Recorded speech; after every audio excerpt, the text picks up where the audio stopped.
Herbert's 100 Harem. Herbert just stared in stunned silence at the doctor. He wasn't the only one. Ambassador Hlala was stunned silent.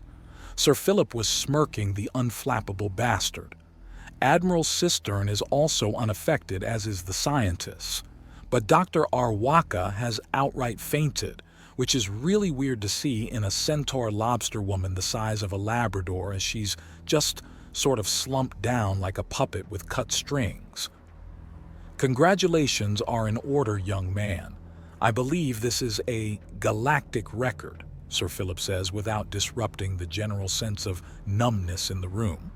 Suffice to say, the field test of the cream was a complete success, Admiral Cistern says softly.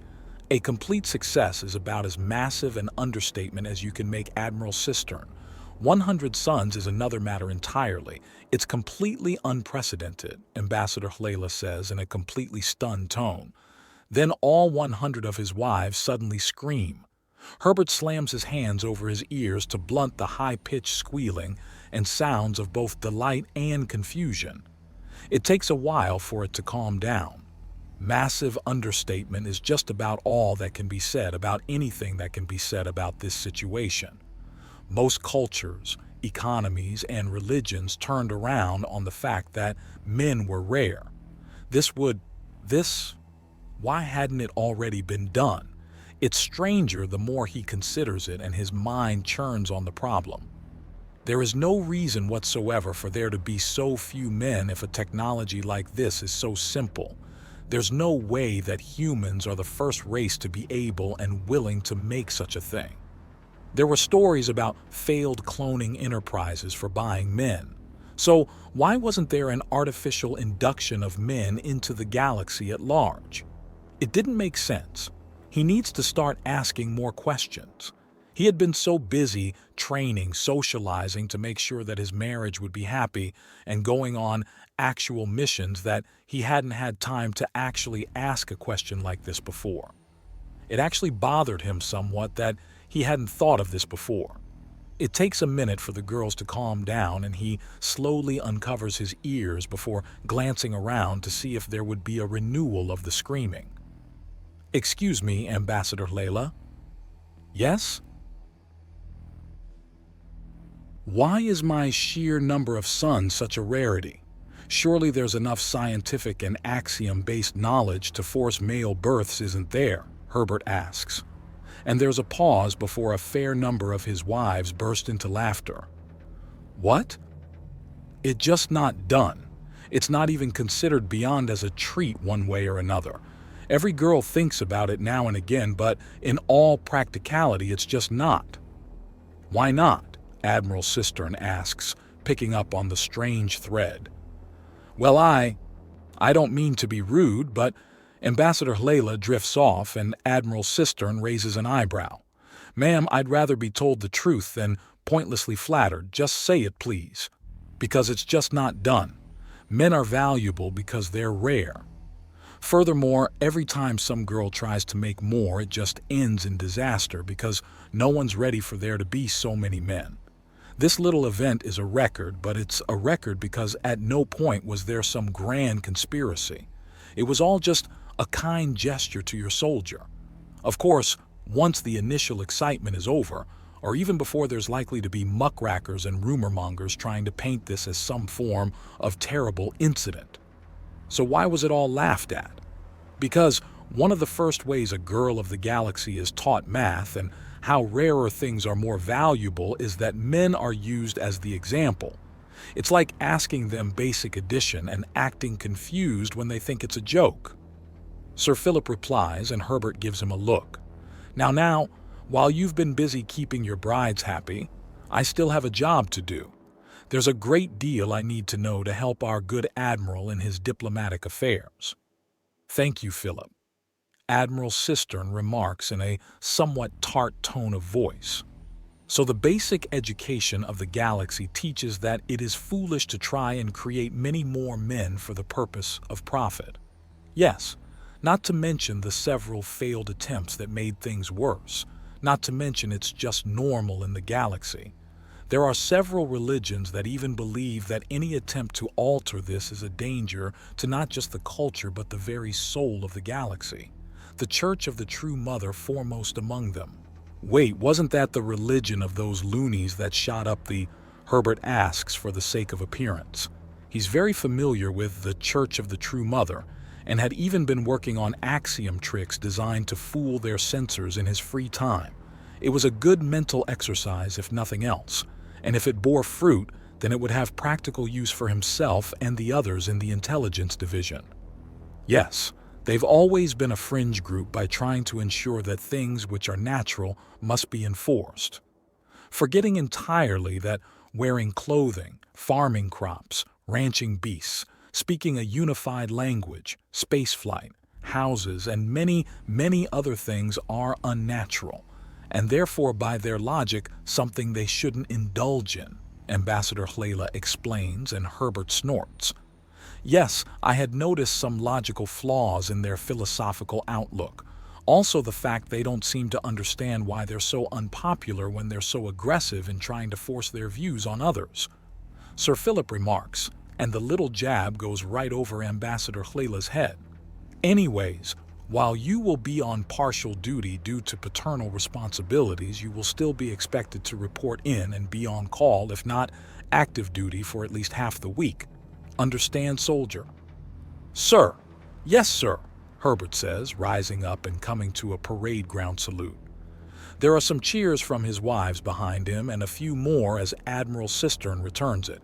Admiral Cistern, Sir Philip, and the few scientists from the Dauntless leave with a folder left behind for Herbert. The vast majority of his children, be they in the egg or in the womb, are human boys. But there are several Yauya boys coming in and a half-dozen Zeddan boys. From the looks of things, their weight was significantly higher than average, but were healthy due to their mothers eating nutrient pastes. A sort of a catch-all dietary supplement that made sure you had every possible bit of nutrition in such a way that excess would be flushed out. It was safe for the consumption of children and pregnant mothers and seemed to be working, but the girls were eating large amounts of it to stave off the weird cravings. After all, suddenly, craving foods you not only have never eaten before or even know the names of is baffling. Thankfully, it's a well-understood problem the galaxy over, as there are many mixed families and nutrient pastes of all kind have come and gone, but all modern versions were able to bring all the vitamins, minerals, and all the other little things you need for any kind of race. Some need more, some need less, but it's all in there. The downside of the stuff is that it's not very filling or very calorie-dense, but that's what junk food is for. Lots of calories and tasty treats, but little else. That the galaxy has cracked dietary needs to the point you could live off of pizza and the occasional tube of paste is fascinating. Although the question of whether it's the result of it being something highly demanded or as a side effect from a more reasonable invention or intention is probably one with a more mundane answer. In all likelihood, it was a survival thing that became common. It was useful enough that he had the tablet version in his gear. The nutrient tabs were so dry that they seemed to actively suck the moisture out of him, but squeezing moisture out of the air for consumption is easy enough. Not that he's had much call for it, but survival training was a big part of what he was up to, just in case things went completely pear-shaped and he had to go to ground for a while. He had even memorized the standard floor plan for the lowest levels of a Centris spire were, just in case he needed to vanish or help someone else disappear. He also was planning a few drop points among the bases of the spires just to be certain, and the survival tabs were part of the plan. In fact, he would be soon starting one on a religious spire so that in case he needs to extract someone, he can get there and have enough munitions in order to get them out of just about anything. He had let his mind wander a bit. It was a bad habit when he was focused, something he still tried to push out. He supposed it was because this was a place of safety for him. Once a man was thoroughly married, then an arrangement system was one of the safest and most stable parts of the galaxy. They do not put up with nonsense in their jurisdictions. What are you going to name them all? Ambassador Hlayla asks, and Herbert looks up with a 1,000-mile gaze. You do need to consider it. Traditionally, men name their sons. Wait, is that why everyone used the cream? Is that it? No one wanted to have to think up the name? He jokingly accuses the girls, and there's a swell of giggles as the joke flies around. Well, you do have to think about quite a bit. Not to mention the mothers and sisters and cousins are likely soon to visit and celebrate. Granted, the entire situation is still a bit of a mess, but that shouldn't be too much of a problem. They will be arriving to help after all. Are the early years an issue for all races?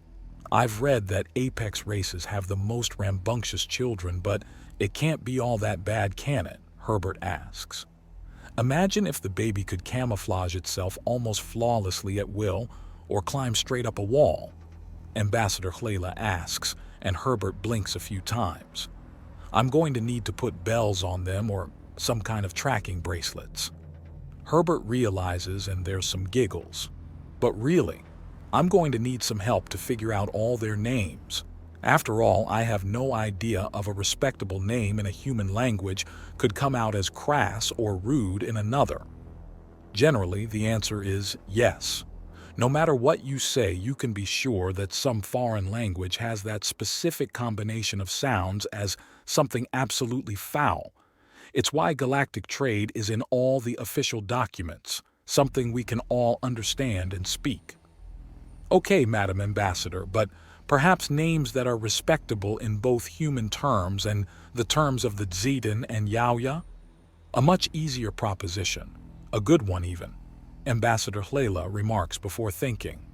I do actually have something for you. In spite of our rocky start, your marriage has proven to be an excellent tie to humanity and the undaunted. You and your kind have a near obsession for sticking your nose in all the wrong places, but also the right ones. I wouldn't have been able to clean house if not for you. Ma'am, we were out to poke the beehive and got exactly what we were asking for, a bit more than expected, but there is nothing you need to feel ashamed for. Maybe, but there have been multiple benefits. You haven't been following things too closely on the political scale. He had and knew what was coming up. But there has been a fair number of political boons and agreeable negotiations that began shortly after the events that had you married. I find it very unlikely that my marriage made those deals for you, because it wasn't, but it was a contributing factor. He had been made to study the whole thing and figure out where things tied together. By the time he was done with the yarn and corkboard, he had a mess that made him look like a conspiracy theorist but had been given a passing grade from Sir Philip. The biggest win was her managing to get tariffs with a nearby extension of the Meccan reach down by 1.5%. Not something to make frontline news, but it would encourage more trade and produce a lot more money in the long term. It had already paid for itself with increased traffic in the span of 3 months. It did make for some wonderful conversation as the deals were being made, though. Ambassador Hlayla remarks as she holds out a pair of small books for Herbert. Popular boys' names for Yaoya and popular boys. Names for Zeden. He reads off the covers. Thank you, this will help sort things out a bit. If I may offer a suggestion, certainly. Consider mixing the races. Your family is of humans, Zeden and Yaoya, so mix it up a little. Oh, my head. I could have sworn I just had the weirdest dream.